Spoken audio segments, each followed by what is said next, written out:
அனைவருக்கும் இனிய மாலை வணக்கங்கள். இன்றைய இறையமுதத்திலே நாம் பார்க்க இருப்பது ஸ்ரீ மீனாட்சி ஸ்தோத்திரத்தின் 2வது ஸ்லோகத்தை. நான் இந்த ஸ்லோகங்களை ஒவ்வொரு ஸ்லோகத்திலும் 4 பாகங்கள் இருக்கின்றன. இந்த ஒவ்வொரு பாகத்தையும் நான் 2 முறை கூறி பதிவு செய்துள்ளேன். ஏனெனில் நீங்களும் என்னுடன் சேர்ந்து ஃபாலோ பண்ண வேண்டும் என்பதற்காகத்தான். அது மட்டுமல்லாமல் இந்த ஸ்லோகங்களை நான் டிஸ்கிரிப்ஷனில் வேர்டாகவும் கொடுத்துள்ளேன். தமிழிலும் இருக்கிறது, சம்ஸ்கிருதத்திலும் இருக்கிறது. அதை பார்த்து பயனடையுமாறு கேட்டுக்கொள்கிறேன். வாருங்கள், இப்பொழுது 2வது ஸ்லோகத்தை பார்ப்போம்.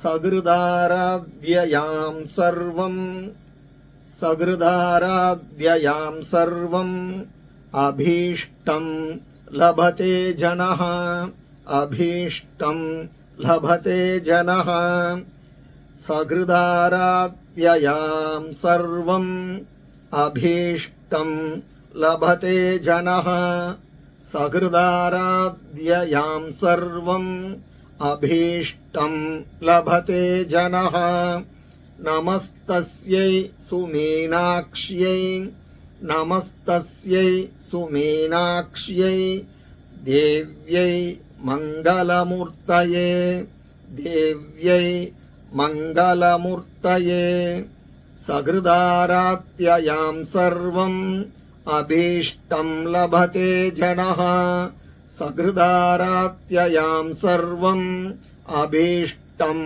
லபதே ஜனஹ நமஸ்தஸ்யை சுமீனாக்ஷ்யை தேவ்யை மங்களமூர்த்தயே நமஸ்தஸ்யை சுமீனாக்ஷ்யை தேவ்யை மங்களமூர்த்தயே.